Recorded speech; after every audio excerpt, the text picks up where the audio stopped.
الساعة 10 الصبح. هون المنطقة اسمها برماني، مو برماني مثل تبعنا، بس تبعنا أحلى طبعا. برماني هون هيك على أساس برماني. ما بعرف برماني ولا بدون رماني. كيفكون؟ كيف صحتكين؟ إن شاء الله بخير.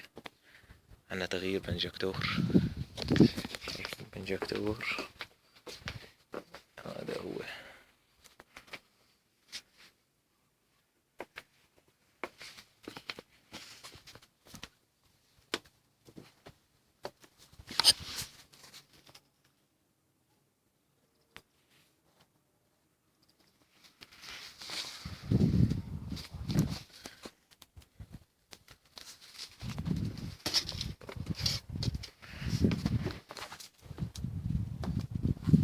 هون جبال في برد، هي بالعادة بتكون فيها تلج، بس هلأ ما بعرف شو وضعها.